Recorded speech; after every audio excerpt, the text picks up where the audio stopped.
Pues buenos días a todos y todas. Bienvenidos a esta sesión, a esta sesión del serial de webinars. Para los que no me conozcáis, yo soy Clara Santamaría, Cluster Manager de Solartis. Solartis es el clúster de la energía solar y la eficiencia energética y representamos a empresas de toda la cadena de valor del sector, ¿no? Desde fabricantes, instaladoras, ingenierías, empresas que ofrecen soluciones y servicios en el sector, así como universidades y centros tecnológicos que trabajan para el desarrollo del mismo. Solartis forma parte de Secartis, que es una agrupación empresarial sin ánimo de lucro que se dedica a fomentar la competitividad de los asociados y posicionar a la industria española en el exterior, a través de la innovación y la colaboración, la mejora de la visibilidad de los socios y el impulso de sus estrategias y modelos de negocio. Secartis está formado por un ecosistema de 5 clústeres, entre los cuales, además de Solartis, se encuentran CICAD, que es el clúster de la iluminación, SmartTech Cluster, que es el clúster de las Smart Cities, domótica y transformación digital, IPVAL, que es de almacenamiento energético, y bajo el paraguas de Secartis se encuentra todo el sector de la electrónica, que es transversal a los distintos sectores. Y juntos sumamos más de 500 empresas y entidades. Durante estos meses, desde Solartis, desde todo el ecosistema Secartis, hemos estado trabajando en conjunto con uno de nuestros socios, la empresa Margube, en desarrollar un itinerario de sesiones sobre certificados de ahorro energético. El objetivo de este serial de jornadas es ayudar a las empresas a comprender y aprovechar al máximo esta nueva herramienta que creemos que es clave para la transición energética. Entonces, aquí en el serial de jornadas y webinars diseñado consta de 3 webinars y una jornada presencial. Y nuestro objetivo es ofrecer a los asistentes no solo un entendimiento profundo de cómo funcionan los certificados de ahorro energético, sino que también el conocimiento para maximizar su rentabilidad y alinearse con las normativas actuales. El pasado 3 de octubre, como veréis aquí en la presentación, ya se realizó el primer webinar. Fue un webinar bastante introductorio sobre cuál es el sistema CAES, ¿no? Conceptos básicos y cuál es la importancia como herramienta para lograr la eficiencia energética y el ahorro económico. En el caso de que no pudierais asistir, lo podéis recuperar de nuestro canal de YouTube. En esta sesión de hoy lo que trataremos es profundizaremos más en cuál es el impacto de la eficiencia energética en la obtención de los CAES. Luego veremos cuál es el índice o el contenido que vamos a ver hoy. Y luego el 7 de noviembre vamos a realizar otro webinar sobre inversión, rentabilidad y financiación de los CAES. Finalmente, el 21 de noviembre finalizaremos con una sesión presencial, un evento sostenible en Barcelona, en el que participarán todos los agentes del sistema CAE, tanto administraciones públicas como empresas líderes y organismos reguladores.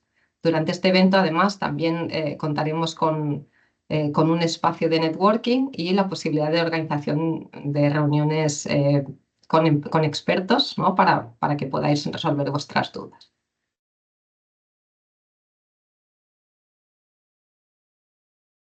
Entonces, el webinar de hoy, que es el segundo que realizamos, constará de la siguiente agenda.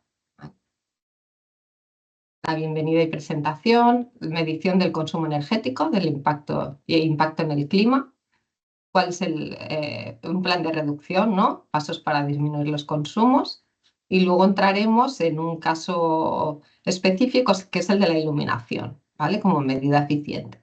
Y luego contaremos con una sesión final de preguntas y cierre. A medida que vayáis teniendo preguntas, os pedimos que por favor las vayáis haciendo por el chat y las responderemos al final en la última parte. Pues nada, sin más empezamos. En el webinar de hoy contaremos con los siguientes, con 2 ponentes. Xavier Buñuel, que es consultor senior especializado en sostenibilidad en la empresa Margube, y Miguel Rodríguez, que es director de operaciones en Dosfer. Empezaremos con Xavier Buñuel, de la empresa Margube. Margube es una consultora especializada en medio ambiente, sostenibilidad y calidad, y gracias a su conocimiento del contexto normativo, desarrolla soluciones innovadoras para que las empresas avancen hacia una economía descarbonizada.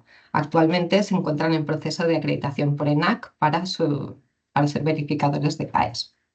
Así que, sin más, paso la palabra a Xavier Buñuel, que os hará la primera parte de la sesión. Perfecto, pues muchas gracias. Vale, antes de empezar con todo lo que hablaremos hoy sobre el impacto que tiene en nuestro consumo y cómo podemos reducirlo, voy a empezar, ¿me decís si se ve bien? Con un pequeño recordatorio del contexto CAE, ¿vale? Para aquellas personas que no pudieron asistir al webinar anterior, que sepan un poco, bueno, si no tienen conocimiento, un poquito de cómo funciona el nuevo sistema CAE, ¿vale? Anteriormente existía una obligación de cumplimiento de una aportación financiera que tenían que hacer los grandes agentes vinculados a la energía, ¿no? Los productores y comercializadores, pues como puede ser Iberdrola, Endesa, Repsol, que tenían que aportar una parte de su producción al Fondo Nacional de Eficiencia Energética, ¿vale? Con esta aportación, el gobierno o el Fondo Nacional se tenía que preocupar de elaborar y subvencionar unas ayudas que fuesen vinculadas, dirigidas a medidas de ahorro energético, actuaciones de ahorro energético. Posteriormente, como en todos los casos, en todas las ayudas, había que aportar una justificación de que se había desarrollado esa actuación de ahorro energético a la Unión Europea. Con el sistema CAE, lo que ocurre es que se invierte un poco este orden y de hecho se consigue un poco optimizar el proceso, ¿vale? Para que no sea tan burocrático. Actualmente lo que tenemos en el nuevo sistema es que el propietario inicial, o sea, el usuario, es el que realiza la actuación de ahorro energético y a partir de ahí se pone en contacto con sujetos obligados, que son estas grandes comercializadoras y productoras de energía, o a través de sujetos delegados que pueden ser representadas de estas grandes entidades, y a través de un convenio CAE lo que hacen es recibir una contraprestación por la medida que han recibido, es decir, que han instalado, perdón, el ahorro que se ha conseguido con la instalación de eficiencia energética, este sujeto obligado lo compra y en lugar de aportar dinero al Fondo Nacional de Eficiencia Energética, lo que hace es convertir este ahorro en un CAE, en un certificado de ahorro energético, y ya da cumplimiento a esta obligación anual, ¿vale? Por lo tanto, es como un win-win en la que directamente ya el usuario realiza la medida de ahorro energético y recibe una contraprestación, una bonificación directa y no tiene que pasar pues, por las ayudas y las justificaciones y demás. ¿Vale? Sea cual sea cualquiera de los dos casos, se entiende que el objetivo final de la Unión Europea es reducir el impacto que tiene nuestro consumo energético a través de la implementación de medidas de eficiencia energética. ¿Vale? Entonces, para poder reducir este impacto, lo primordial que tenemos que hacer nosotros como usuarios es medir nuestros consumos. ¿Vale? Como decíamos, cuanto mayor es nuestro consumo energético, mayor es nuestro impacto ambiental. ¿Vale? Entonces, primero, ¿qué fuentes de energías son estas que hacen que nuestro impacto ambiental pues, sea mayor, ¿no? Tenemos dos tipos generales de fuentes de energía. Tenemos primero las convencionales, que son todas aquellas derivadas de combustibles fósiles, pues como puede ser el gas, el petróleo, el gasoil, que a través de su combustión pues se genera una energía, un calor que puede ser destinada o a climatizar una estancia o a calentar el agua, por ejemplo, directamente aprovechar su fuente de energía térmica o a través de esa fuente de energía generar electricidad, ¿vale? Recientemente, en los últimos años, ¿qué se está desarrollando? Pues una fuente de energía alternativa, que son las fuentes de energía renovables. Así como las convencionales derivadas de combustibles fósiles, pues se agotan, las renovables, como su nombre indica, son renovables y son infinitas, ¿no? Como sería la energía solar fotovoltaica, la hidroeléctrica, la geotérmica, la eólica o la biomasa, ¿vale? Las dos fuentes de energía tienen impactos, pero las fuentes de energía convencionales, tanto en sus diferentes etapas de extracción y uso, tienen un impacto mayor que las renovables. Luego estaría también la nuclear, que bueno, está un poco en el limbo de todo porque no se puede considerar una fuente de energía renovable, pero al no tener combustión, tampoco es una fuente que provenga de combustibles fósiles. Por lo tanto, los impactos son un poco distintos, pero evidentemente tiene un impacto muy importante, como ahora veremos. ¿Vale? Entonces, como os decía, las fuentes, sobre todo las convencionales, tienen impactos muy serios en el medio ambiente, ¿vale? Vamos a repasarlos un poco para que conozcamos. Uno de ellos es la contaminación del aire y del agua, sobre todo a nivel de extracción y refinado, como puede ser el petróleo, pues se liberan una serie de sustancias nocivas, como dióxido de azufre, nitrógeno, COPS, ¿vale? Que pueden afectar tanto al aire como a las cuencas fluviales cercanas al entorno donde se realiza la extracción o ese refinado de petróleo. Lo mismo con el tema de degradación de hábitats. La extracción de estos recursos energéticos puede tener un impacto muy directo en el suelo, circundante a la extracción, afectando a la biodiversidad y al ecosistema, ¿no? Pues supongamos una bolsa de gas que se quiera extraer a través del fracking, pues evidentemente ese proceso puede tener un impacto directo, o por ejemplo una mina de carbón, pues evidentemente tiene efecto en el suelo circundante, ¿no? En el caso de generación de residuos, todas las fuentes de energía durante su extracción, instalación, incluso las renovables, podrían generar residuos, pero aquí en este caso sí que la más impactante y más potencialmente peligrosa podría ser la nuclear, ¿vale? Que son los residuos que generamos, pues bueno, por muy bien confinados que estén, sí que hay un riesgo ya no solo a nivel de medio ambiente, sino a nivel de salud pública, ¿no? Otro impacto generado a través del uso de fuentes de energías convencionales sería la sobreexplotación de los recursos, porque a diferencia de las renovables, estos recursos son finitos, dependemos de momento directamente de ellos y estamos explotándolos a un nivel que, bueno, eventualmente pues van a exhaurirse, ¿no? Van a acabarse. Y por último, el impacto en el que versará todo el webinar de hoy, en el que más énfasis ponemos, es el tema de las emisiones de gases de efecto invernadero, ¿vale? Esto sí que el impacto está generado por las fuentes de energía convencionales, porque son aquellas que son combustibles fósiles que al quemarse y al producir energía, pues liberan sobre todo CO2, pero también otros gases de efecto invernadero, ¿vale? Que como sabéis, los gases de efecto invernadero generan un calentamiento global que está provocando el cambio climático, ¿vale? Por lo tanto, ya hemos visto el contexto de que el consumo energético genera un impacto ambiental, por lo tanto, si nuestro objetivo es reducirlo, lo primero que necesitamos hacer es una cuantificación, es un análisis de cuál es nuestro consumo y, por ende, nuestro impacto, ¿no? Pues para ello lo haremos desde un punto de vista con la huella de carbono y una auditoría energética, como veremos ahora. La huella de carbono se define como el conjunto de emisiones de gases de efecto invernadero que se producen directa o indirectamente por organizaciones, productos y empresas, ¿vale? Importante el concepto de directo e indirectamente. Hoy irá todo alrededor de lo que son las emisiones directas o indirectas de electricidad, como veremos luego, pero muy importante que los que ya estéis calculando la huella, probablemente ya todos sabéis y estáis más o menos informados, pero las emisiones de origen indirecto también son muy importantes, ¿vale? Y hay que tenerlas muy en cuenta. La huella de carbono se mide, la unidad utilizada es CO2 equivalente, porque como luego veremos, no hay solo un gas de efecto invernadero, hay más, pero para poder cuantificar y poder comparar y poder sumar, necesitamos una unidad concreta, que en este caso es CO2 equivalente.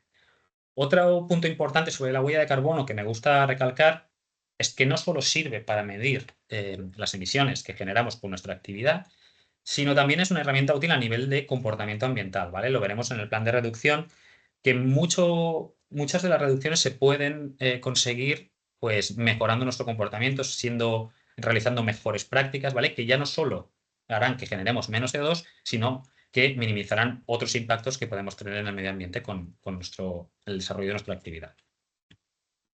Hay dos tipos principales de huella de carbono. Uno es la huella de carbono de producto o servicio, que la metodología del cálculo es prácticamente la misma, y la otra huella de carbono de la organización, ¿vale? La huella de carbono de producto, como su nombre indica, es la contabilización de las emisiones durante la cadena de valor de un producto, y la de organización es respecto a una empresa, entidad o lo que sea, ¿vale? Como os decía, la huella de carbono de producto lo que mide es todas las emisiones en las diferentes etapas del ciclo de vida de un producto, ¿vale? Lo ideal cuando calculamos una huella de carbono de producto es incluir todas las etapas posibles, ¿vale? Como veis aquí, bueno, sería de la cuna a la cuna. Y el problema es que luego cuando nos ponemos a calcular realmente, conseguir la información, sobre todo de aguas arriba, es algo muy complicado, ¿vale? Por lo tanto, se entiende y se acepta que se puedan calcular las huellas de carbono de forma parcial, ¿vale? Seleccionando las etapas de las cuales tengamos información. Para que veáis un ejemplo de a qué me refiero. Supongamos que estamos hablando de la huella de carbono de un teléfono móvil, ¿vale? Y vamos a intentar, pues, obtener todas las emisiones de todo el proceso, o sea, de todas las etapas del ciclo de vida, perdón. Tendríamos que empezar por la extracción de las materias primas. ¿Qué materias primas hablamos? Pues todos los minerales, como el coltán o el litio, que sirvan para fabricar pues, las baterías, los componentes electrónicos del móvil y demás. En la extracción del petróleo que luego dará lugar al plástico que conformará la carcasa. Pues todas las emisiones durante ese periodo de extracción tenemos que contabilizarlos aquí. Una vez hemos extraído las materias primas, todo eso se tendría que transportar a una planta de procesado. Ese transporte, esas emisiones derivadas del consumo de gasoil o gasolina de los vehículos que transportan, también habría que tenerlos en cuenta. Una vez llega a la fábrica de procesado de materias primas que dará lugar a los componentes. Todos los consumos energéticos que se utilicen en esa etapa también habría que contabilizarlos. Después el transporte a la fábrica, igual que el transporte anterior.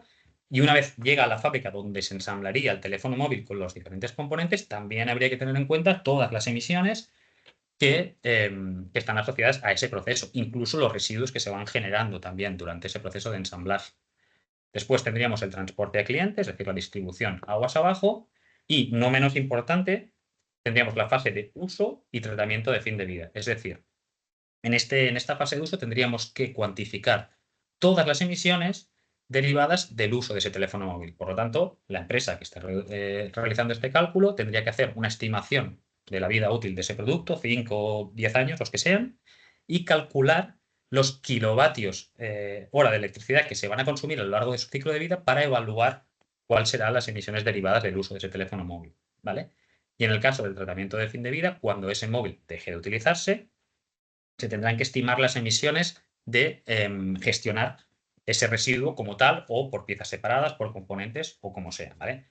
Claro, la parte, si es una empresa que fabrica móviles, la parte, sobre todo de aguas arriba hasta que llega a su fábrica, conseguir toda esa información de forma fidedigna y realista es bastante complicado, ¿vale? Se entiende que, bueno, si se hace, normalmente habrá que hacer muchas estimaciones. Mientras que la parte de aguas abajo, bueno, ahí ya tiene un control relativo sobre las emisiones. El otro tipo de huella de carbono sería el de organización, ¿vale? Que en este caso se trataría de la suma de las emisiones asociadas a una organización, empresa, asociación, incluso a una persona, de un año natural, ¿vale? Importante también, se trata de una foto de las emisiones que generamos. Por lo tanto, calcular la huella de carbono de nuestra empresa un año y ya está, digamos que no tiene mucha utilidad, ¿vale? Sí que a nivel de posicionamiento, decir que has calculado la huella puede ser interesante, pero si se queda ahí, digamos que a nivel de impacto ambiental no tiene ninguna relevancia. La idea principal es calcularlo anualmente a poder ser con el plan de reducción asociado para ver realmente que nuestro, como os decía antes, nuestro comportamiento ambiental va mejorando, nuestras emisiones se van reduciendo, ¿vale? Por lo tanto, lo interesante es tener esa continuidad porque si no, de otro modo, bueno, digamos que no sirve de mucho, ¿vale? Cuando calculamos la huella de carbono de organización, las emisiones las dividimos en dos grandes grupos. Son las emisiones directas y las indirectas. Las directas son aquellas en las cuales la organización tiene el 100%, digamos, de control de esas emisiones. ¿De qué estaríamos hablando? Pues emisiones de calderas, de vehículos móviles, los cuales nosotros sabemos exactamente lo que consumimos y, por tanto, lo que emitimos. Indirectas serían aquellas que se escapan parcial o incluso, como hemos visto, totalmente al control de la organización, ¿no? Porque sobre todo, ya os digo, aguas arriba es muy difícil saber qué emisiones se van a generar, ¿no? A la derecha veis que están divididas estas emisiones en alcances, ¿vale? Según la metodología, también lo veremos ahora en las siguientes slides, según la metodología, estas emisiones se pueden cuantificar por alcances o categorías, ¿vale? En este caso os lo presento por alcances para que veáis un poco más estas fuentes de emisión, cómo se desglosan, ¿vale? El alcance 1 serían las emisiones directas, es decir, serían todas aquellas emisiones que provienen de fuentes propias de la organización, como he dicho, y se dividen en fuentes fijas y fuentes móviles. Fuentes fijas serían pues calderas, turbinas, quemadores, ¿vale? De las cuales nosotros tenemos un conocimiento al 100% del consumo que tenemos y podemos decidir consumir más o consumir menos, ¿vale? En el caso de las fuentes móviles, igual. Los vehículos, nosotros, pues, ya sea por facturas de repostaje o por lo que sea, nosotros tenemos un control y un seguimiento de cuánto estamos gastando con nuestros vehículos de empresa. Entonces ahí tenemos un control total y sabemos exactamente cuánto estamos emitiendo. En el alcance 2 sería una parte de emisiones indirectas, pero solo aquellas que tienen que ver con la electricidad, ¿vale? Claro, aquí podríamos pensar, igual que con las facturas de combustible o de gas sabemos cuánto emitimos, podríamos pensar que, claro, tenemos las facturas eléctricas, podrían ir en el alcance 1 también, porque sabemos exactamente cuántos kilovatios hora estamos consumiendo. El tema es que en el alcance 1, nuestro consumo va directamente relacionado con las emisiones. Si yo quemo 1 litro de gas, genero tantas emisiones. Pero en el alcance 2, el consumo en sí no genera. Lo que genera emisiones es la generación de esa energía. Es decir, en las estaciones térmicas donde se genera la energía, eso es lo que emite. Por lo tanto, ahí ya hay una cierta falta de control por la entidad, porque nosotros podemos elegir qué comercializadora queremos contratar para que nos provea de energía y nosotros conocer nuestros consumos, pero el mix eléctrico varía cada día. Es decir, la forma como se genera esa electricidad depende de las condiciones climáticas, de muchos factores. Y habrá días que se necesiten más combustibles fósiles para generar 1 kilovatio de energía y otras que sean 100% renovable, pues en épocas donde haya mucho sol y mucho viento, ¿vale? Por lo tanto, está en ese punto medio donde hay emisiones indirectas, pero en un alcance distinto. Y ya en el alcance 3 sería el resto de emisiones indirectas que podrían ser, bueno, todo aquello que se escapa un poco del control de la empresa, ¿no? Como podría ser los viajes en itinere, es decir, el desplazamiento de nuestro personal desde su casa a nuestra empresa, o el transporte que utilizan los proveedores, o la energía que consumirá nuestro gestor de residuos cuando gestiona nuestros residuos. Claro, ahí tenemos poco margen de maniobra. Podemos contratar a proveedores, podemos contratar a gestores de residuos, pero no tenemos ni idea ni podemos controlar cuánto van a emitir con sus operaciones de tratamiento, ¿no? Nada, para que comparemos un poco lo que sea la huella de producto con la huella de organización, vemos que lo que sería alcance 1 y alcance 2 sería la etapa de transformación, en el ejemplo que decíamos anteriormente. Si, por ejemplo, la distribución la hiciésemos con vehículos de empresa, esa segunda distribución que veis ahí también estaría dentro del alcance 1. Pero todo lo que es ya aguas arriba y aguas abajo sería todo alcance indirecto en la huella de carbono de organización, ¿vale? Evidentemente, si una empresa fabrica un único producto, su huella de organización va a ser súper parecida, por no decir igual, que su huella de producto, ¿vale? Metodología de cálculo. Independientemente de que hagamos producto o organización, la metodología de cálculo es siempre la misma. Necesitamos solo dos elementos. Uno, el dato de actividad, que sería la medida cuantitativa de la actividad que produce la emisión, es decir, pues nuestro consumo eléctrico, nuestro consumo de gas, ¿vale? El consumo, que es lo que luego va a generar la emisión, y un factor de emisión que lo que haga es relacionar ese consumo con las emisiones que se van a generar. Es decir, por cada kilovatio hora de energía emito tantos kilogramos de CO2. Cuando hacemos la multiplicación, nos sale el dato de emisión directo y ya tenemos el valor, ¿vale? Parece simple, sobre todo para los alcances 1 y 2, realmente lo puede ser, pero el reto está en encontrar datos de actividad que realmente sean útiles y de los cuales haya factores de emisión en el que podamos sacar el dato de emisión final, ¿vale? Ejemplo sencillo y rápido. Supongamos que consumimos 250.000 kilovatios hora de gas natural y 300.000 kilovatios hora de electricidad.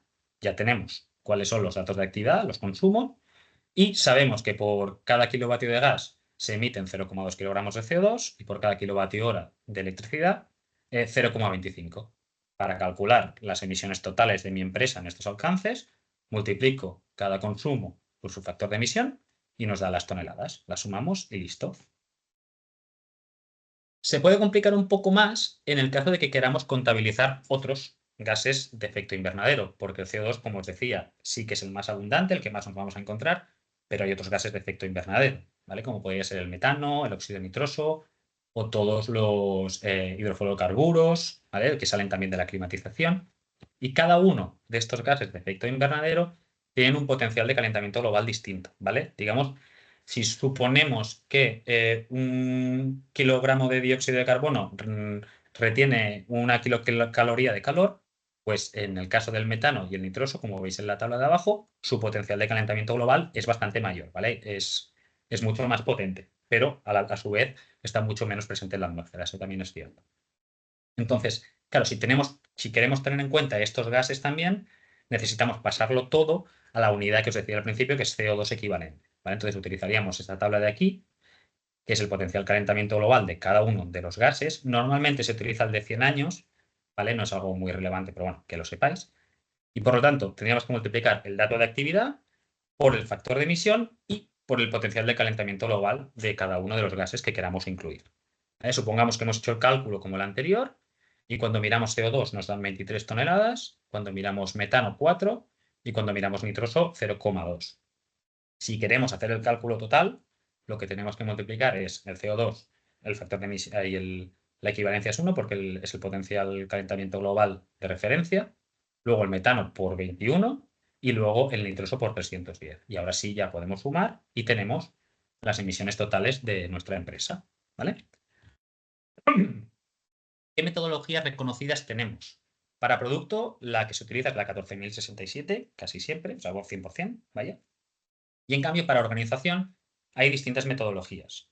Una es GHG Protocol, otra es la ISO 14064 y luego está la PAS 2060. Yo la PAS 2060 no la he utilizado nunca y no la he visto utilizar, ¿vale? Realmente las que más se utilizan, y si ya estáis un poco metidos en el mundillo, es GHG Protocol y la 14064.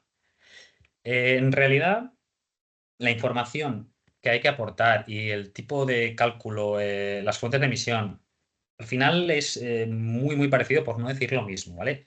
Pero sí que tiene una serie de matices que las hacen un poco diferentes y que, bueno, en función de quizás si estáis empezando o del tipo de información a la que podéis acceder, os puede interesar más una metodología u otra, ¿vale?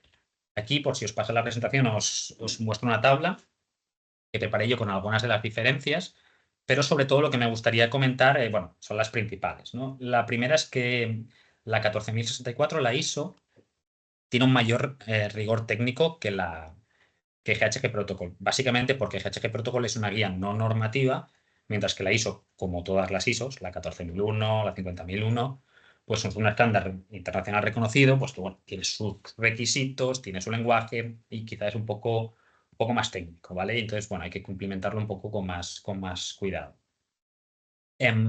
Otra principal diferencia, y quizá la más famosa y más representativa, es un poco lo que os decía antes, al principio. El GHG Protocol va por alcances 1, 2 y 3, pero la ISO 14064 las emisiones no las divide por alcances, sino que las divide por categorías, ¿vale? Ahora veremos una comparación. Ya veréis que las fuentes de emisión son las mismas, lo único es que la forma de clasificarlas pues varía.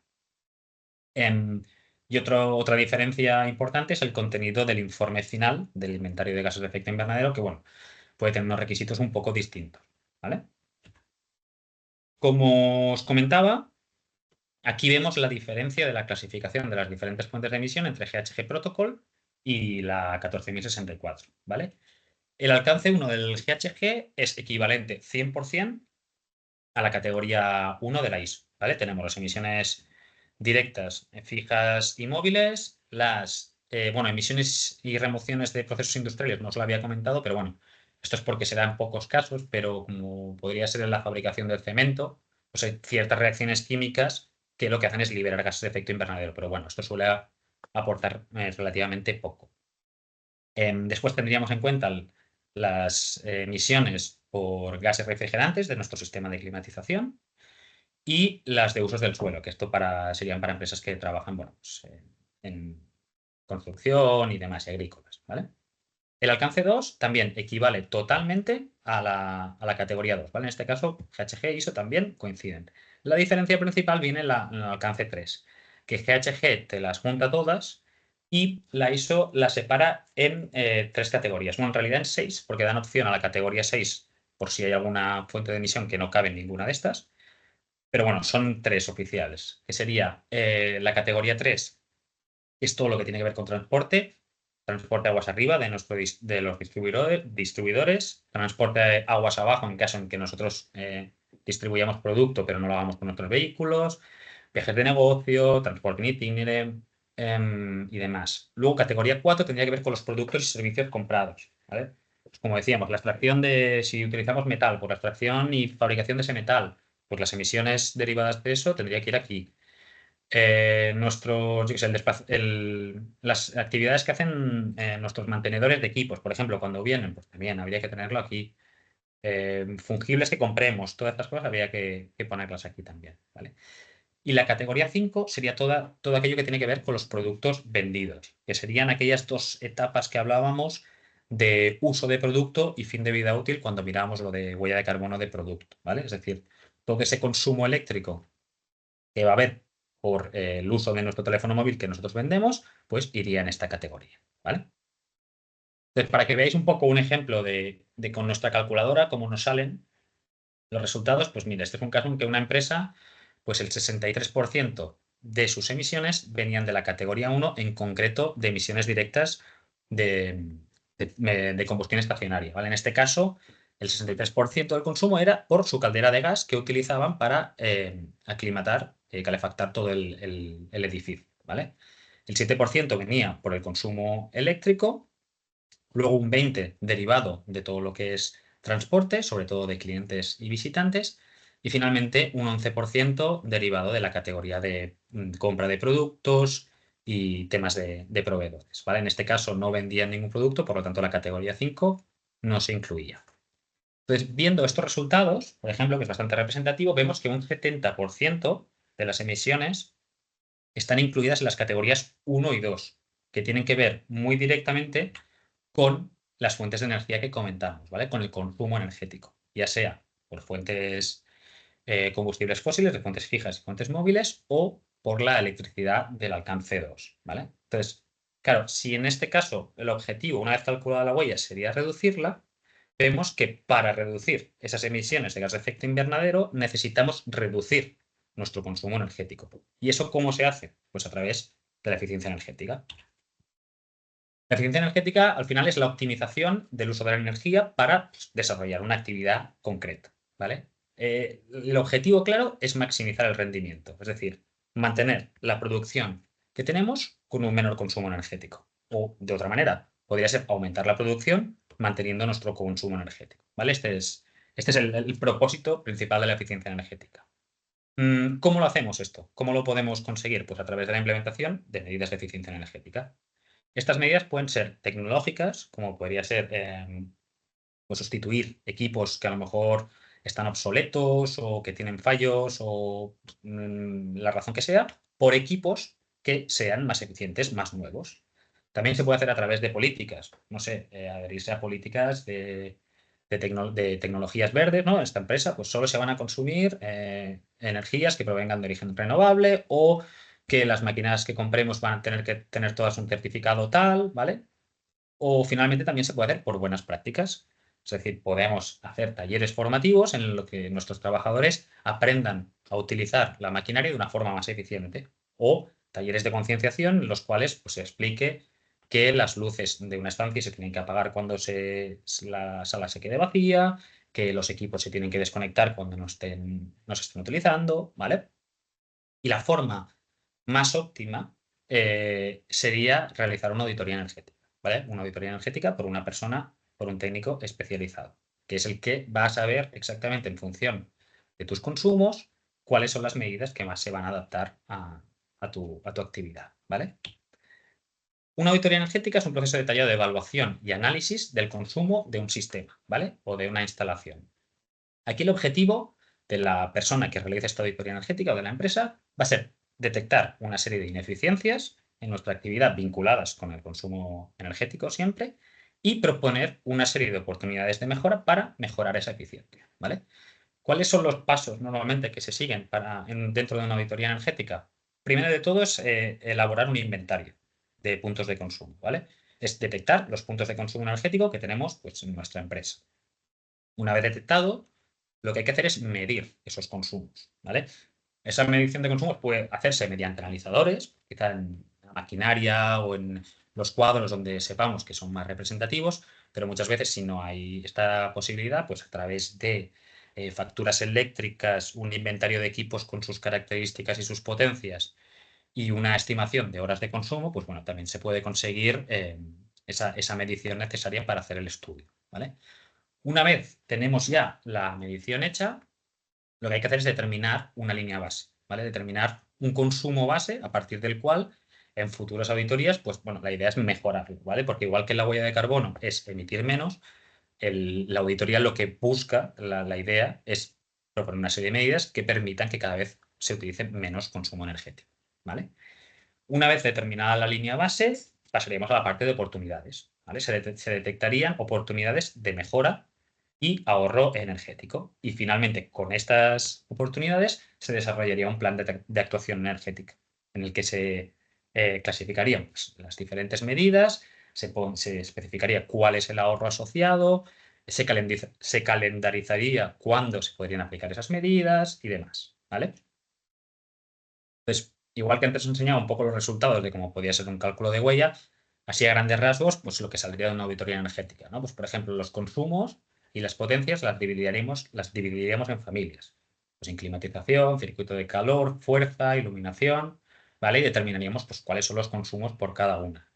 Abajo, pues también verificaríamos cuál ha sido el consumo con las diferentes facturas eléctricas o por mediciones, ¿vale? Y cuál es el importe total de la factura y el precio que nos sale el kilovatio, ¿vale?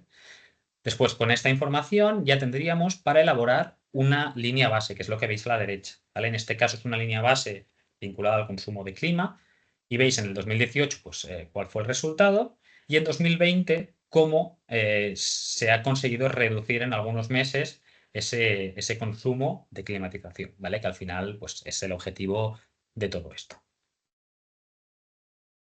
Vale, ahora pasaríamos a la parte, ya hemos medido, pasaríamos a la parte de los planes de reducción, ¿vale? ¿Cómo conseguiríamos mejorar nuestro comportamiento y mejorar nuestra eficiencia energética y disminuir el impacto ambiental?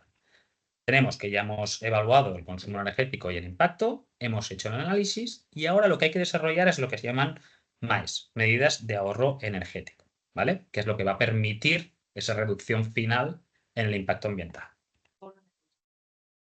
Así como en el caso de lo que es puramente energético, de la eficiencia, es muy directo, que se hace una auditoría energética para conocer los consumos y luego se elabora el plan de actuación energética para mejorar nuestro comportamiento y nuestra eficiencia. En el caso de huella de carbono, me gusta remarcar que el proceso, la priorización, tiene que ser calcular la huella de carbono, elaborar un plan de reducción y luego, ya en último término, la compensación, ¿vale?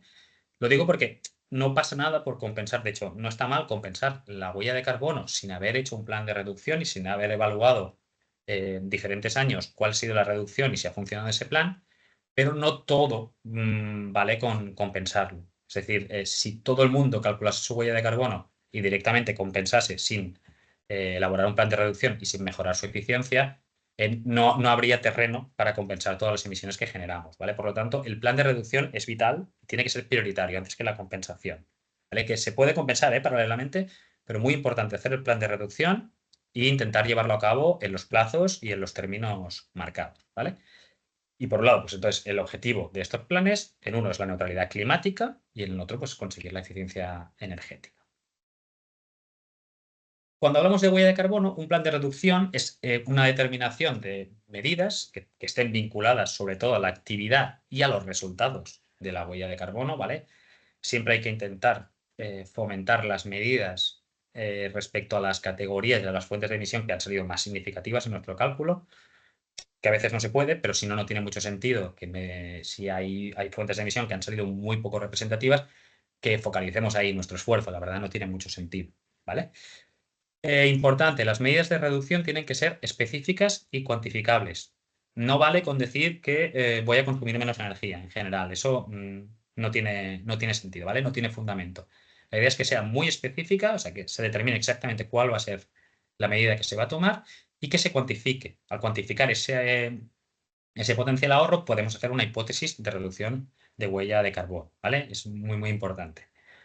Si miramos la tabla, por ejemplo, en el primer ejemplo, imaginemos que hemos decidido que vamos, como hemos visto arriba, pues el alcance 1 y 2 pues, se llevan el 70% de las emisiones, pues vamos a atacar la parte de usos energéticos de la empresa. Nuestra medida, pues proponemos una sustitución de la maquinaria obsoleta por modelos nuevos que sean más eficientes. Esta medida incluso se puede especificar más, pero bueno, digamos que esto ya nos vale. Entonces, ¿qué necesitamos? Necesitamos determinar el ahorro energético vinculado a esta medida, que en este caso nosotros determinamos que va a ser un aumento de la eficiencia un 5%. Por lo tanto, se traslada a que vamos a consumir un 5% menos de energía con este cambio. Como nosotros sabemos, si fuese por ejemplo gas, sabemos cuántos kilovatios nos estamos ahorrando con este 5% y sabemos que por cada kilovatio hora se emiten tantos kilogramos de CO2, hacemos esa multiplicación por el factor de emisión y tenemos las emisiones asociadas que se van a poder reducir si se lleva a cabo esta medida, ¿vale? Esta sería un poco la estructura básica de una medida de un plan de reducción. Aquí os pongo como lo presentamos nosotros, ¿vale? En este caso, pues, pusimos 6 medidas. Como veis, 3 de ellas, la 1, la 3 y la 4, vinculadas a eficiencia energética, ¿vale? Pues, por ejemplo, la primera. Propusimos mejorar el aislamiento del edificio de la zona de laboratorios, que era donde más energía se invertía para calefacción, ¿vale? Para climatización. Entonces, nosotros ponemos el listado y luego ponemos unas fichas donde desarrollamos esa medida, ¿vale? Ponemos el objetivo, cuál es que reducir las emisiones derivadas del consumo de gas, que es lo que se utiliza para calefacción, la descripción de la medida, cuál va a ser el indicador de seguimiento y en resultados esperados, a través de nuestro cálculo, nosotros hemos estimado que se va a poder reducir un 6% las emisiones de la categoría 1, que, si recordáis, contribuían al 63,36% de las emisiones totales. Por lo tanto, tenemos una hipótesis de reducción que es 3,8% del total, equivalente a 7,89 toneladas de CO2, ¿vale? Esto sería, con todas las medidas, se tendría que hacer esto. Entonces, como veis, como os decía, tenemos 3 medidas vinculadas a la eficiencia energética. Claro, para calcular ese ahorro no lo podemos hacer así como así. Lo que hicimos en este caso, pues una auditoría energética para ver realmente cuánto podíamos ahorrarnos aplicando estas medidas, ¿vale? Bueno, aquí solo os pongo los resultados de lo que nos salió de los consumos y demás, pero después de la auditoría lo que tenemos es el plan de actuación energética, que como veis está directamente vinculado a ese plan de reducción, ¿vale? O sea, las medidas que habíamos puesto arriba son las medidas que nos salieron en el plan de actuación energética. La primera es la sustitución de la carpintería metálica, que es el tema del aislamiento, luego la instalación de recuperadores directos con caja de filtros y la sustitución de las luces que tienen en el laboratorio por luminaria LED. ¿Qué veíamos en el plan de reducción? ¿Qué vemos aquí que no veíamos en el plan de reducción? Pues el plan de reducción era solo relativo a las emisiones de CO2 equivalente que nos podríamos ahorrar con esta medida. O sea, hacíamos el cálculo del ahorro energético y lo trasladábamos a CO2 equivalente. Aquí lo interesante del plan de actuación energética es que no es solo la energía ahorrada, sino también el ahorro económico que te va a suponer, la inversión, evidentemente, y el retorno de esa inversión, ¿vale? Porque al final lo más interesante de todo esto, siendo realistas, ya no solo es que con medidas de ahorro energético conseguimos reducir nuestro impacto ambiental, sino que también a la larga tenemos un ahorro económico muy importante, ¿vale? Y ya este ahorro económico es lo que realmente nos conecta con el sistema CAE, ¿vale? Para los que no conozcáis el sistema CAE, todas las medidas que se incluyen se dividen en dos. Pueden ser fichas estandarizadas, ¿vale? Que son medidas de ahorro, actuaciones de las cuales el MITECO ya ha desarrollado un protocolo concreto en el que describe cómo es la medida, cómo se va a calcular el ahorro asociado a esa medida y cuáles van a ser los requisitos para luego verificar y convertir esa medida en CAE, ¿vale? Hay muchísimas fichas. Y luego están las singulares. Las singulares es si tu medida de ahorro que has pensado no cuadra con ninguna de las fichas, pues bueno, entonces hay que hacer un estudio un poco más elaborado y ya sí que para la verificación, pues bueno, hay bastante más trabajo, ¿vale? Entonces, en este caso, las propuestas que nosotros hicimos a nuestro cliente, sobre todo en el tema de rehabilitación de la envolvente, como de las luminarias LED, las dos están incluidas dentro de las fichas estandarizadas. Por lo tanto, nuestro cliente si dice, oye, pues sí, adelante, me parece muy bien las medidas que nos habéis propuesto, lo hacemos. Pues a partir de estas fichas se calcula el ahorro y es cuando aparecen los sujetos delegados o obligados, en caso de que no necesiten sujeto delegado, contactan con nuestra empresa y le dicen, oye, te compro ese ahorro que tú has generado con tu actuación de ahorro energético. Entonces ahí se genera un convenio CAE, hay una contraprestación y nuestro cliente pues recibiría un dinero que le serviría para poder amortizar parte de la instalación que ha hecho, ¿vale? Entonces, bueno, esto es un poco el esquema que suele ser, ¿vale? Lo que os acabo de explicar. O sea, la empresa hace la inversión, no siempre tiene por qué contactar con el sujeto delegado. Hay empresas que también les parece más sencillo que la empresa instaladora que ha hecho ese cambio, esa medida de ahorro, pues sea la intermediaria que se encargue de hablar con el sujeto delegado, incluso con el obligado directamente, para hacer todo el tema del convenio CAE, de la contraprestación y demás, porque bueno, Si es una persona individual, sobre todo, porque cambiar, por ejemplo, un electrodoméstico podría ser una medida que está incluida dentro de las fichas, pues claro, una persona individual contactar con un sujeto delegado es complicado, ¿no? Entonces, bueno, hay intermediarios que se encargan de ello. Una vez el sujeto delegado ya se le ha cedido ese ahorro energético, ya puede verificarlo, convertirlo en CAE y entrar dentro del mercado primario, y ahí sí que es compraventa y subasta a precio de mercado, ¿vale? Por lo tanto, un poco ya a nivel de resumen, para cerrarlo todo, teníamos que nuestro consumo energético genera una serie de impactos ambientales, sobre todo a nivel de cambio climático. Entonces, ¿qué hacemos? Analizamos nuestros consumos, nuestras emisiones, desarrollamos un plan de reducción que va a servir, por un lado, para disminuir ese impacto generado por nuestra actividad y nuestros consumos, y por otro lado, va a generar unos ahorros energéticos que se pueden convertir en CAE y que a través de la contraprestación va a suponer un ahorro económico para nuestra empresa. Vale, y hasta aquí, Miguel, ya sí. Perfecto, muchas gracias, Xavier. De nada. Ahora damos paso a Miguel y continuaremos con la siguiente parte de la jornada, en la cual explicaremos el caso específico de la iluminación. Miguel Rodríguez es director de operaciones de Dosper, y Dosper es la primera consultora independiente de España dedicada en exclusiva a la eficiencia energética y el mercado CAES. Durante los últimos años se ha convertido en la empresa que más CAES ha gestionado en España. Vuelvo a comentar que si tenéis cualquier pregunta, visto que ha entrado alguna ya, la podéis ir dejando en el chat y la responderemos al final de la sesión. Bueno, pues nada, me toca a mí ahora. Buenos días a todos y antes de nada, pues gracias por esta oportunidad de aportar aquí nuestro granito de arena en este foro. Bueno, la verdad que mi presentación es cortita, aunque yo creo que vamos bien de tiempo. No quiero aburrir mucho, quiero entrar un poquito en algún detalle de cómo funciona. Lo que pasa es que Xavi ya me hizo media presentación y muy bien, además. Voy a puntualizar algunas de las cositas que estaba diciendo justo ahora relativas a ver, espera, esto. Ahí está. A las fichas estandarizadas y los proyectos singulares. Pero bueno, básicamente el mercado CAE nació el año pasado y viene a responder a una forma de incentivar a las empresas a que implanten medidas de eficiencia energética. Para hacer un pequeño resumen, diríamos que nos dejan monetizar la energía que ya no consumimos, la energía ahorrada.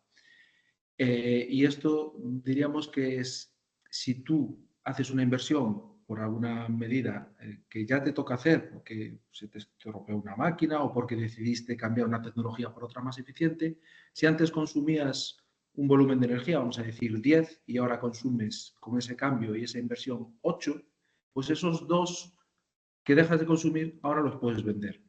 Y es una manera de incentivar todas estas medidas. Complementando un poco lo que decía Xavi, bueno, voy a dar unas pinceladas de definiciones que marca la norma del mercado CAE. Hablamos siempre de propietario del ahorro, que la norma dice que es quien pone el dinero para hacer la inversión. Esto hay variantes de esto, porque siempre puede haber una empresa de servicios energéticos, puede ser el propietario el final, digamos, la industria en sí la que pone el dinero, un leasing. Bueno, hay diferentes maneras de poner ese dinero para la medida, pero la norma dice que el que pone el dinero es el propietario del ahorro y, por tanto, el que puede vender ese potencial al que necesita comprarlo, que son los sujetos obligados. Bien, los sujetos obligados, como decía Xavi, pues son los que tienen esas obligaciones en el Fondo Nacional de Eficiencia, pero a mí me gustaría puntualizar aquí una cosa con la que abrió la presentación. El Fondo Nacional de Eficiencia Energética es algo que ya existía desde hacía años, pero que ahora, bueno, el Fondo Nacional lo que dice es que los sujetos obligados, que son los que tienen esas obligaciones en el Fondo Nacional, tienen que acreditar una serie de ahorros energéticos, pero se computan también en un valor económico, con lo cual lo que termina siendo es unas aportaciones monetarias a ese Fondo Nacional. ¿Qué pasa con la llegada de esta nueva ley de los certificados de ahorro energético? Pues que se les permite a los que están obligados, a los sujetos obligados, a poner parte de esas aportaciones en vamos a decir, moneditas CAE, en papelitos CAE, que son los certificados de ahorro energético. De manera que empezó el año pasado, se permitía un 40 y pico por ciento, un 40 creo que era, de sus obligaciones ponerlas en CAEs, subieron al 65, subirá al 85 y en el 26-27 ya se podrá poner todo en esta moneda de cambio nueva. ¿Qué quiere decir esto? Pues que si estos sujetos obligados consiguen estos CAEs a un precio más bajo, ese gap que tienen entre el precio del que compran el CAE a un propietario y el valor al que le liquidan contra el Fondo Nacional de Eficiencia, pues se lo van a ahorrar. Por eso, digamos que es una ley que por primera vez, yo que llevo bastante en este sector, pues parece que tiene a todo el mundo contento, porque el que tiene las obligaciones puede ahorrar dinero en sus aportaciones. El cliente que quiere implantar una medida o que ya la ha implantado a partir de enero del 23, resulta que tiene ahí un dinero en un maletín que no tiene abierto y que de repente este mercado hace que pueda aflorar ese dinero. ¿Vale? Después hablaremos un poquito más de esto, pero bueno, después están los sujetos delegados, que son a los que se les suelen los obligados derivar parte de las obligaciones para capilarizar un poquito más sus redes, digamos, para que le consigan CAEs. Y después todo pasa por el agente autonómico y el coordinador nacional, que en este caso es el MITECO. De manera que toda la burocracia, toda la parte administrativa, al final tiene unos hitos, pero que pasan por unas revisiones. Y después no me puedo olvidar del sujeto verificador, que yo creo que es la piedra angular en todo este sistema, que es el que acredita que esos ahorros están bien calculados. Los sujetos verificadores están acreditados por ENAC y por lo tanto son clave en este mercado, ya que dan el ok a que esos cálculos, ya sean por ficha estandarizada o proyecto singular, están bien hechos. En el punto 2 vemos que hay lo que hablamos ahora, fichas estandarizadas y proyectos singulares. Bueno, como dijo Xavi, hay ya una especie de listado protocolizado de fórmulas para actuaciones que son repetitivas en la industria, pues veremos ahora algún ejemplo, pues cambio de compresores, tanto frigoríficos como de aire, iluminación, cambio de bombas, muchas cosas relacionadas con el frío y con el calor, pero resumiendo, si tú haces una inversión que supone un ahorro en energía, como concepto ya encaja en la norma. Lo fácil o difícil que sea acreditarlo ya es otro tema, si está estandarizado o te tienes que ir a un proyecto singular donde se tira muchísimo más de registro de datos, consumos previos, rendimientos. Digamos que ese proceso que decía Xavi, que es mucho más exhaustivo y fino en la acreditación, pues te exige tener submetering y determinadas cosas. ¿Vale? Y después está el tema de la monetización, es decir, tú haces estos expedientes, lo acreditas con todos los pasos que tenga, pero al final lo que quieres es monetizarlo. Y ahí es donde te tienes que encontrar esa oferta del sujeto obligado o el delegado, donde te va a poner un precio encima de la mesa y tú vas a poder recibir dinero por ello.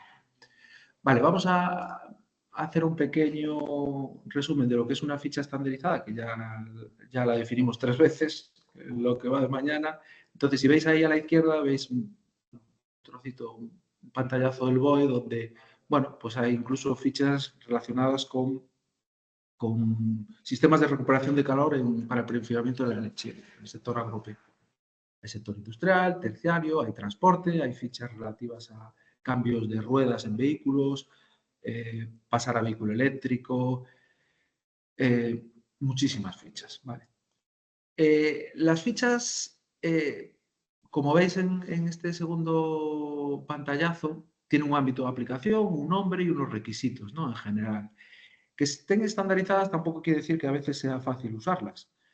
Las fichas establecen unos requisitos mínimos que el verificador te puede pedir, pero, como es lógico, cuando hay una fórmula, no en el caso de la que vamos a tratar ahora, sino fórmulas un poquito más complejas, a veces hay que pedir más datos para acreditar pues, que un delta T, una diferencia de temperatura en un intercambiador, pues haya un registro, una contundencia. Los verificadores siempre buscan mucho la trazabilidad del dato, que el origen sea cierto y que todo se pueda ir trazando hacia atrás, ¿vale?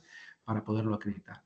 Entonces, por ejemplo, si veis la fórmula aquí en el medio, pues al final la fórmula habla de la potencia que tenías. Esto ya es en concreto la sustitución de iluminación por luminarias tipo LED, ¿no? Que es un poquito el ejemplo que queríamos poner. Es la IN de 150 y al final te dice que tienes una serie de requisitos. Estos requisitos, claro, implican tener un registro de consumos y horas de funcionamiento. No siempre se tiene. Entonces, si queremos aplicar esta ficha, por fácil que parezca, vamos a tener que cumplir con estos requisitos. Entonces, si no lo tenemos, pues es algo que tendremos que tener o implantar. Al final la fórmula es sencilla porque habla de potencias de antes y de después y unos tiempos de funcionamiento. Ahora veremos también en esta última tabla que esas horas ni siquiera hay que medirlas al ir por ficha estandarizada, sino que en función de la tipología de edificio, pues ya se establecen unas horas estándar, que la norma te permite, mediante una OCA, pues poder acreditar otras horas. Obviamente, en el caso de que fuese más y digas, bueno, yo con estas mismas potencias sé que funciono 7.000 horas, no me voy a conformar con estas 4.000 que me marca el BOE, pero habría que acreditarlo. Veis arriba a la derecha que hay una serie de documentación que hay que aportar, desde si se pidieron ayudas públicas, que las facturas justificativas marquen todos los detalles de los elementos principales, un boletín anterior y posterior, y aquí se me quedó, pero también un alta en industria de la implantación de esta medida.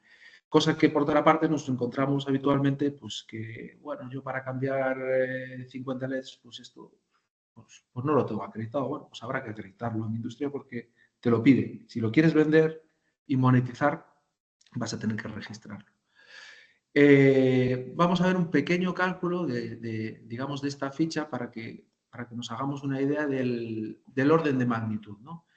He calculado un ejemplo muy simple y básico de cambio de 80 luminarias fluorescentes y 70 luminarias de algo metálico de 300 y 400 vatios respectivamente, para ver un poco cómo se aplica la fórmula, aunque aquí realmente en la fórmula puse vatios para multiplicar por esas 80. Bueno, la fórmula se entiende. Al final es la diferencia de potencia por las horas, que vemos aquí estas 4.000. Eso nos da 64.000 kilovatios hora por las luminarias tipo A de ahorro según norma. Aquí siempre hay que especificar esto, es ahorro según norma. Hay clientes que nosotros nos dedicamos a calcular estos expedientes a los clientes y hay alguno que dice, pero esto no es real. No, esto es según norma. La norma está escrita así y puedes incluso funcionar muchas menos horas con estas luminarias, pero a ti el BOE te permite acreditar 4.000 si eres una industria. Entonces, puede que tu ahorro sea menor o mayor, pero según norma es este. Y me gustaría también decir que cuando hablamos de proyectos singulares, el Ministerio siempre te da la vía y la posibilidad de que aunque exista una ficha estandarizada de algo, si tú crees que vía singular lo puedes defender y acreditar porque tu consumo, porque tu ahorro es mayor, siempre te dan la vía de la actuación singular, del expediente singular. Es una buena noticia porque a veces sucede.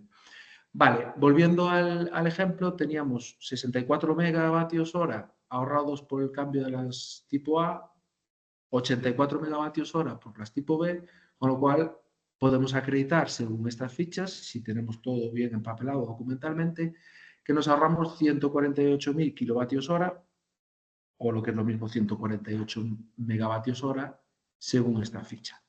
Entonces, ¿ahora qué toca? Monetizar. Para monetizar, como decía Xavi, hay que buscar un comprador. Entonces, digamos que alguien, sea el cliente, sea una empresa como nosotros, un intermediario, una ingeniería, monta el expediente, lo arma documentalmente, técnicamente, todo lo que se pida y después hay que buscar un comprador. El comprador, básicamente, en función de lo interesante que sea el expediente, pues va a ofrecer más o menos precio porque, lógicamente, cada uno tiene sus obligaciones y al final hay una cosa que todavía no comentamos, pero las verificaciones las tiene que pagar el que compra. Es decir, tú eres un cliente, tienes un potencial, lo calculaste y lo sacas al mercado. Vienen 3 ofertantes, que uno te dice que te paga 80, otro 90 y otro 110, y dices, bueno, pues en principio el de 110. Bueno, pues le pasas el testigo al comprador y ese comprador es el que tiene que pelearse con la verificadora. Vamos a ver primero los números aquí a la derecha del cálculo que hicimos. Si hablamos de 148 megas, y poniendo un precio de referencia que se suele usar, que es bastante realista, de 100 euros megavatio hora, digamos que por este cambio de iluminación, multiplicando estos dos valores, ingresaríamos 14.800. Ese valor, o sea, más que este valor, el precio y la energía ahorrada, es decir, los 148 megas y los 100 euros megavatio hora, son dos datos que aparecen en el convenio CAE. ¿Vale? Entonces, tenemos firmado convenio CAE, tenemos acreditado todo el expediente, lo pasa a verificación el que compra. Se pelea con el verificador no es el enemigo, el verificador parece que lo vemos en la norma como el que va a poner trabas y está muy, muy lejos de la realidad. La verdad que entran en el detalle y ayudan mucho todo en el proceso y estamos aprendiendo todos con ellos. Entonces, se verifica y una vez tienes un informe y un dictamen favorable del verificador, pues lo que hace el que compró es registrarlo en la web del Miteco y inmediatamente se deriva al agente autonómico donde se haya hecho la actuación. Si es en Galicia, como es en nuestro caso, pues al INEGA. Ese agente hace una revisión documental y a veces se mete también en la profundidad técnica de los expedientes. Si tiene algo que decir, pues emite un requerimiento de subsanación, pues puede ser algo técnico, o pues que falte una firma, o que un certificado digital esté mal, o que un documento de industria pues esté obsoleto y no aparezca en el registro. Cualquier cosa se subsana y una vez esté todo ok, hacen el preregistro y finalmente el Ministerio, el Miteco, lo registra definitivamente. En ese momento, lo que sucede es que emiten digamos, un documento donde te ponen el número de CAEs. Esos CAEs después los puedes liquidar contra el fondo, vender a otro sujeto obligado o lo que necesites. La norma establece que las medidas implantadas tienen una caducidad de 3 años. Esto quiere decir que si tú, por ejemplo, tenías una caldera poco eficiente, en agosto del 2023 decidiste cambiarla por otra caldera de gas, por ejemplo, más eficiente, ese gap de ahorro lo puedes acreditar y lo puedes vender. Pero si tú ese cambio lo hiciste en agosto del 23, tendrás hasta agosto del 26 para poder vender esa actuación. Si no lo haces, la pierdes, no la podrías monetizar por esta vía. Entonces, una vez registrado, normalmente es cuando se paga. Entonces, el sujeto obligado le llega la notificación de registro definitivo, habla con el propietario del ahorro que le vendió ese potencial. Ojo que al principio lo que se vende es potencial y el CAE es solo cuando se registra, porque hablamos a veces de yo tengo estos CAEs, no, tú lo que tienes es un potencial que si lo acreditas, verificas y registras se transforma en un papelito CAE. Vale, pues en ese momento es cuando el cliente cobra y todos contentos. Y aquí, bueno, me gustaría señalar, ya estoy terminando, esta es mi última transparencia, creo que fue un poquito rápido, pero bueno, que los expedientes mínimos son de 30 megas. Hablo aquí de doble amortización porque es cierto que bueno, muchos clientes hacen cambios, pero buscando una amortización tecnológica, una labor de mantenimiento, un equipo que está obsoleto, que da muchos problemas, deciden cambiarlo. Igual no lo toman como implantar como tal una medida de eficiencia energética, pero al final tenemos aquí otra vertiente que te ayuda a destapar ese dinero que tenías oculto o incluso a hacer cálculos de cuántos CAEs podría sacar yo de aquí para decidir si hago esta inversión o no. Es lo que está haciendo mucho cliente, es decir, tengo 3 inversiones para hacer y ¿dónde centro mi foco? Pues en la que más CAEs me da, lo meto en la coctelera y mi payback ya es distinto. No es una subvención. Hablaba Xavi al principio también del Fondo Nacional de Eficiencia y que de ahí salían subvenciones para precisamente medidas relacionadas con todas estas cosas.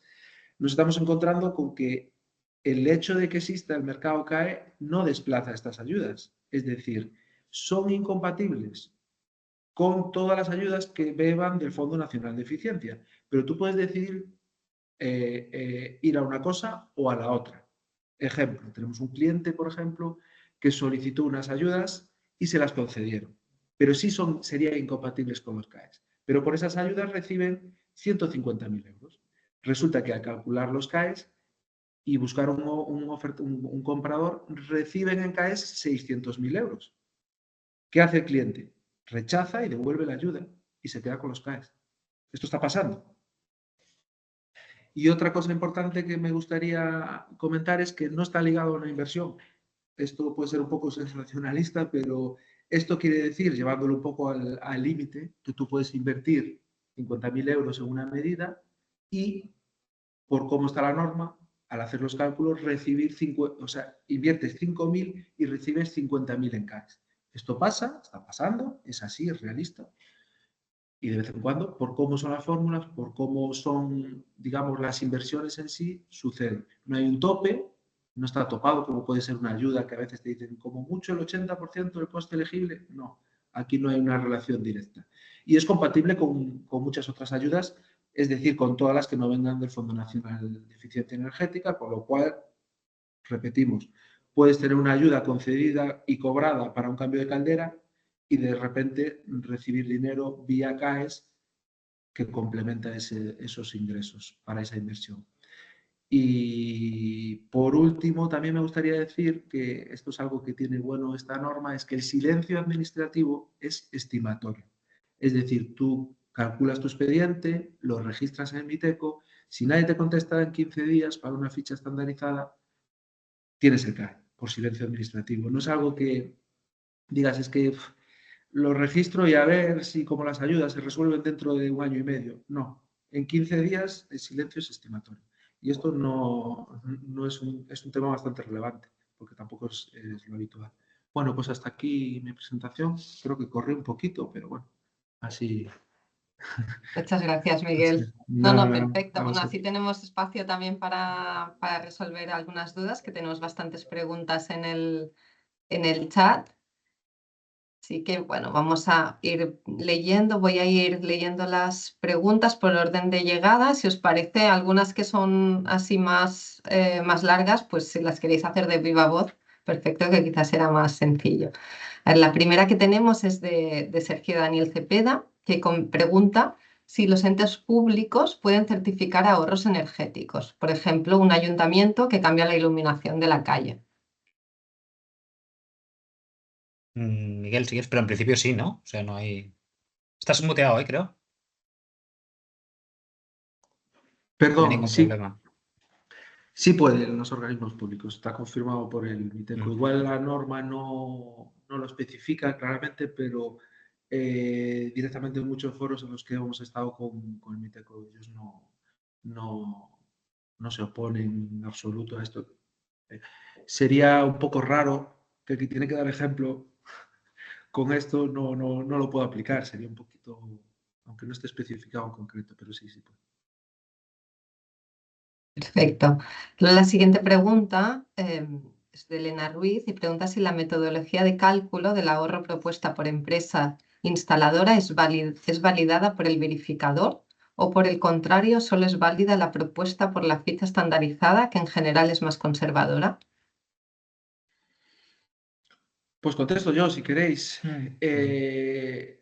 Cualquier propuesta, si está bien armada, definida, es coherente y explica lo que tiene que explicar, te la puede validar un verificador. Quiero decir, las cosas hay que hacerlas bien y nada más. Nadie se va a oponer. Es decir, aquí la clave está que haya inversión y que haya ahorro. Si el ahorro lo sabes justificar, es cierto que digamos, los proyectos singulares, casi nadie se mete en los proyectos singulares porque son tediosos. Tienes que tener mucho conocimiento para establecer una línea base, para conocer un poco la chicha de la instalación en sí, para poderla acreditar. Ese enfoque lo estamos encontrando pues, con expedientes que parece que no tienen encaje en norma, pero si los ves con un proyecto singular, tiene un encaje perfecto en la norma.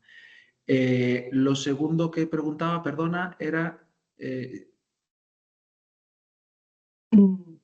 Bueno, creo que era una sola pregunta, ¿eh? No, hablaba de 2 cositas, perdona, ¿No? que la segunda no la respondí.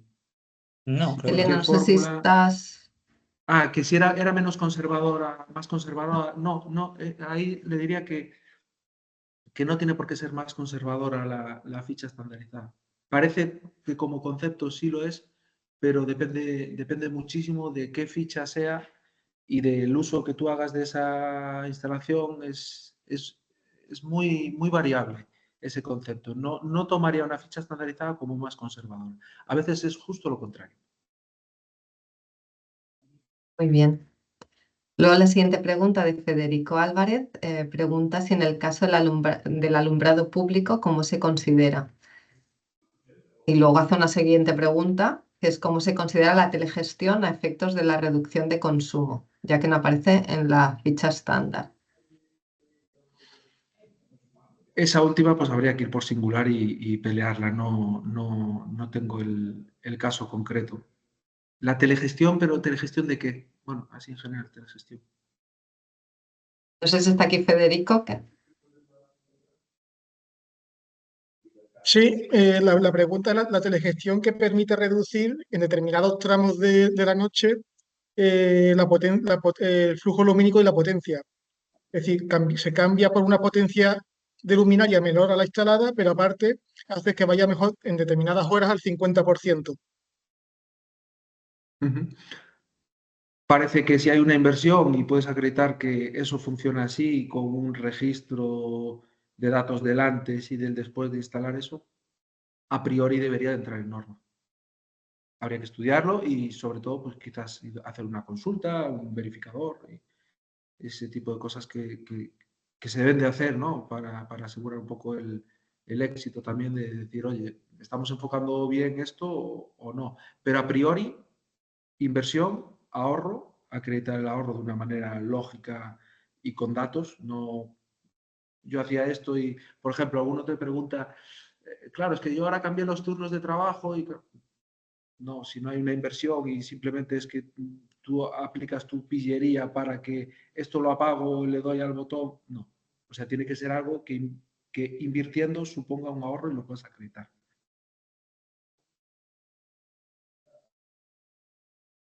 Muy bien. Y luego hay otra pregunta de Rocío Díaz, que no sé si estás A aquí, ver si la esta es puedes para hacer tú Xavi. misma, porque es bastante larga, creo que será más sencilla que le preguntes.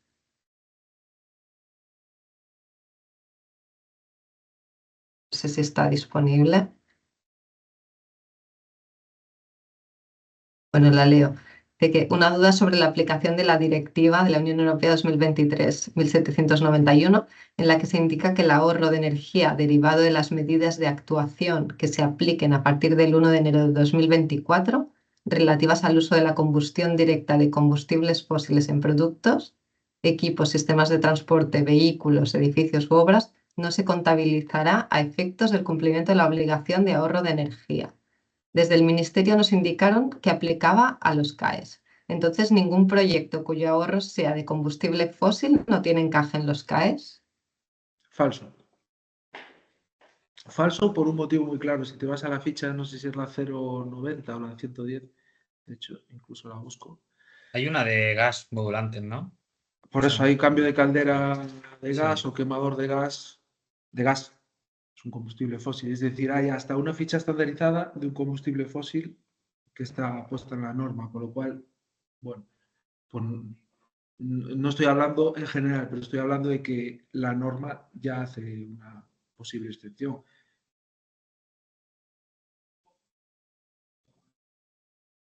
Luego hay otra pregunta de Joaquín Riera que pregunta que su empresa ha instalado placas fotovoltaicas y con esta inversión han reducido el consumo eléctrico de kilovatios. ¿Sería una medida estándar o singular? Con las facturas vemos la disminución de consumo de kilovatios antes de instalar las placas y después. Gracias. Ni estándar ni singular, está fuera de norma. ¿Por qué? Porque desde quien escribió la norma, desde el Ministerio, se decidió que la fotovoltaica no es que ahorres, es que consumes de tu tejado. Entonces, digamos que antes consumías de red, es cierto que ahora si tú tienes medida el consumo de red baja porque consumes de tu tejado, pero no dejas de consumir esa energía. Esto es cuestionable porque, bueno, sí que hay un ahorro en las pérdidas de transporte, de distribución y tal, pero no está contemplado por el momento que la fotovoltaica pueda entrar en casa. Pero hay una de solar Específicamente. térmica, ¿verdad, Miguel? ¿Perdón? Me suena que hay una de solar térmica, ¿no? para Sí, calentar. pero bueno, al final hablamos de recuperación de calor, que es uno de los puntos claves de la norma, el frío y el calor, y la recuperación de calor está muy primada en la legislación, en la normativa nueva. Otra pregunta. ¿Cómo puede una administración pública vender sus CAE? ¿Qué tipo de licitación habría que hacer?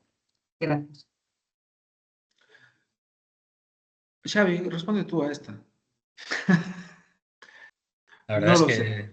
Os digo sinceramente que todavía no conozco ninguna, sé que se puede, pero no conozco todavía ninguna licitación pública que lo haya hecho. Empezará a ver en breve. No sabría responder con contundencia a esta pregunta.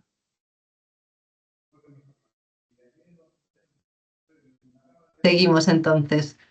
Otra pregunta de Akaitz Gaznaga. ¿Hay CAEs o similares fuera de España a nivel europeo, americano o australiano, por ejemplo? Pues sí, mira, en Francia llevan 10 años con esto. De hecho, estuvimos reunidos en Francia para ver cómo funcionaba el sistema y es un sistema que adquirió vida propia, que llegó y se queda y mueve mucho la inversión y hay un movimiento económico alrededor del sistema que es muy fuerte. Allí hay más fichas que en España por el momento, pero también llevan 10 años. Y digamos que la normativa española se basó bastante también en la francesa. En Italia también, no sé si llevan 8 o 9 años, derivó de una manera un poco distinta hacia más el proyecto singular, pero sí, existe en varios países y algún otro de Europa. Muy bien, una más. A ver, Rafael López comenta, ¿puede un consumidor residencial final ceder sus ahorros de ficha RES 060 aerotermia directamente a un sujeto obligado cuando la mejora de eficiencia energética la ha hecho otra empresa del mismo grupo del sujeto obligado, evitando tener que pasar por un sujeto delegado intermedio?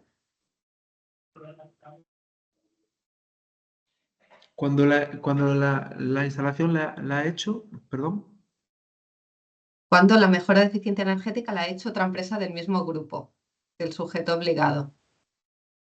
Si queréis lo que estoy aquí lo puntualizo. Perfecto. Mira, o sea, que decir, yo soy el instalador de un conglomerado empresarial que tiene un sujeto obligado. Yo soy el que le hago las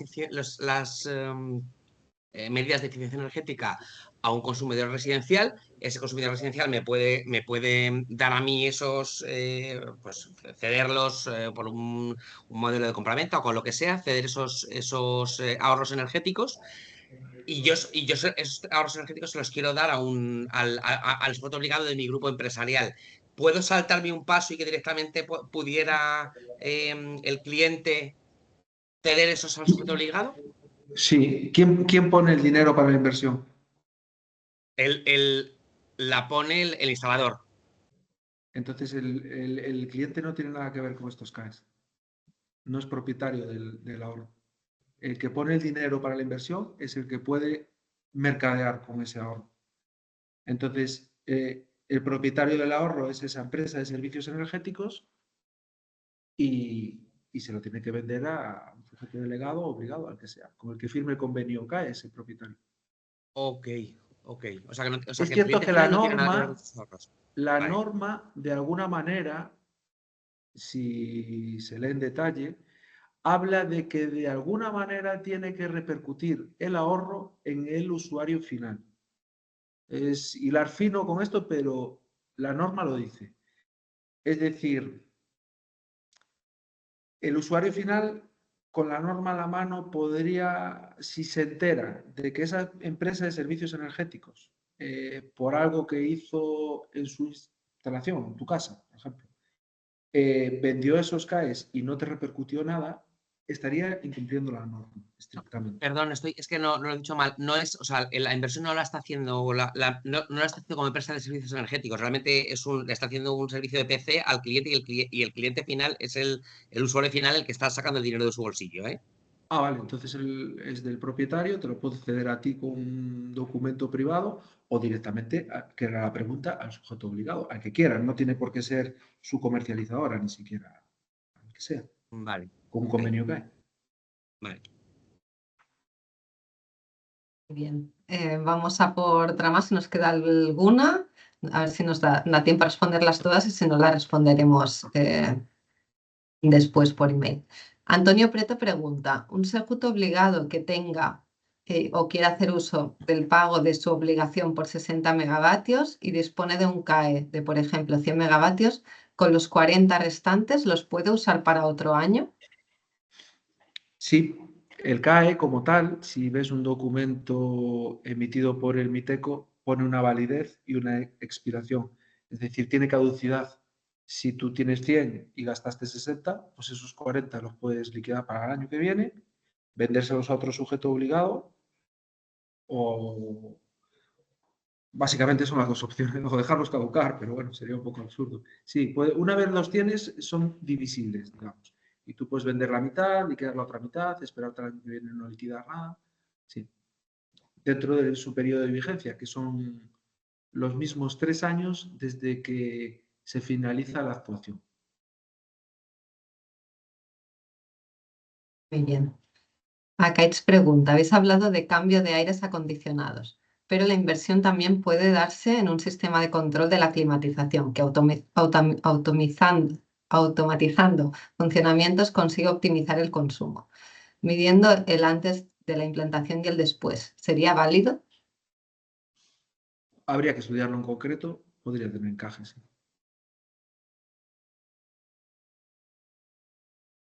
Lucebelia comenta, solo para matizar, es la Directiva de Eficiencia Energética la que establece que de cara al cumplimiento del objetivo de ahorro de energía final que a nivel nacional se debe cumplir, la energía solar fotovoltaica no es computable, no la normativa nacional. Del mismo modo, sí permite el cómputo derivado de la instalación solar térmica.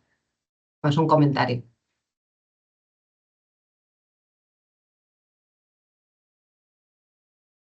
Sergio, ¿podéis confirmar el circuito de venta de CAES? Me ha parecido entender que un cliente hace la actuación, genera el expediente de un posible CAE, lo vende a un sujeto obligado, que es quien lo tramita con el verificador, y una vez se lo conceden, es el momento en que pagan al cliente. ¿Es así? Sí, más o menos, sí. Lo repito porque me perdí un poco en el principio, pero sí, el propietario del ahorro es el que paga la inversión. Alguien se lo calcula, puede ser el mismo, una empresa como la mía o el que sea, ¿no? Pero alguien monta un expediente, se busca un comprador, el que compra tiene que verificarlo, registrarlo y una vez registrado, el convenio CAE suele establecer, bueno, lo que decida entre el que vende y el que compra. Habrá algún comprador que decida que, pues, imagínate, pues para comprar a un precio por debajo de otras ofertas, pues quiere adelantar parte del dinero porque ve que el expediente está muy bien construido y cree que se va a verificar fácilmente. Y dice, bueno, pues yo te adelanto un 20% del pago a la firma del convenio. Podría ser, esos casos se dan, pero bueno, en general se suele pagar cuando está registrado. Es decir, cuando llega el éxito, el cliente cobra. Otra cosa es que después ese comprador liquide y perciba ese gap en la liquidación pues en un Q o en otro del año contra el Fondo Nacional de Eficiencia Energética. Pero el flujo es correcto, el que decía esta persona. Muy bien, y bueno, tenemos un último comentario de Lucebelia que comenta que respecto a lo comentado en relación con los combustibles fósiles, la Directiva de Eficiencia Energética permite computar ahorros derivados de medidas destinadas a reducir su consumo y en el caso de determinadas industrias, aquellas destinadas a los combustibles, pero solo en ese caso. De ahí que pueda haber alguna ficha CAE. Muy bien. Y muy bien, tenemos más preguntas. Bueno, creo que han habido bastantes. Estamos, bueno, muy bien, a 1:26, o sea que nos hemos ajustado mucho al tiempo. agradecer de nuevo a los ponentes por la presentación, la explicación y la resolución de dudas. Y muchas gracias también a todos los asistentes por asistir. Os animamos a que podáis asistir al siguiente webinar, que será el 7 de noviembre y que tratará sobre el tema de la inversión y financiación de los CAEs. Y a la jornada presencial, que será el 21 de noviembre en Barcelona. En los próximos días os enviaremos más información al respecto de la jornada presencial, pero nos gustaría mucho contar con todos. Contará con todos los diferentes perfiles y actores implicados en el sistema CAES, y contaremos con un espacio de networking y también con la posibilidad de realizar reuniones específicas de consultoría para ver casos concretos con expertos. Así que nada, agradeceros a todos una vez más y nos vemos en la próxima. Gracias a Adiós. vosotros. Hasta Hasta luego. luego. Gracias. Gracias, adiós.